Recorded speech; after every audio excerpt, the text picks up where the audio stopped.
இலங்கை தமிழரசு கட்சியில பாராளுமன்ற குழு தலைவர் மாறினதாக திரு கஜேந்திரகுமார் பொன்னம்பலம் அவர்கள் எங்களுடைய கட்சி இப்போ உள்ளக பொறிமுறையை ஆதரிக்குது என்றெல்லாம் ஒரு கூட்டத்தை சொன்னார். அது முற்றுமுழுதாக தவறு.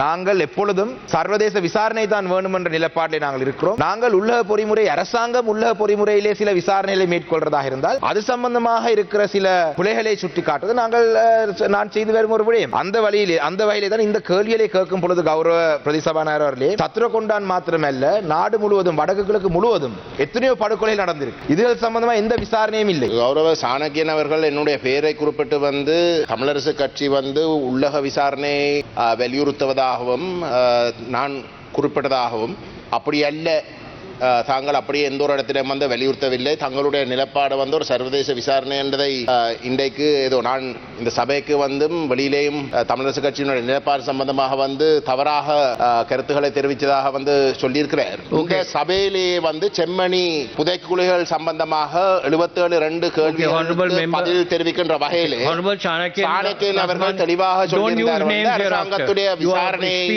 நடத்துகின்ற பொழுது சர்வதேச கண்காணிப்புகள் அவசியம் என்ற கருத்தை சொல்லியிருக்கிறார்.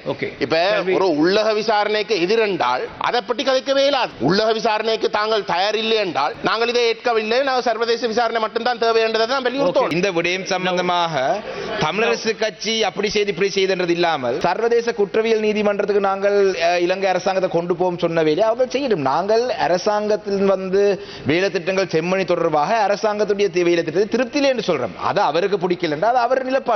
தமிழரசு கட்சியிட கருத்துக்களை பற்றி அவர் ஏன் கவலைப்பட வேண்டும் என்று எனக்கு தெரியாது. இப்படியான தேவையில்லாத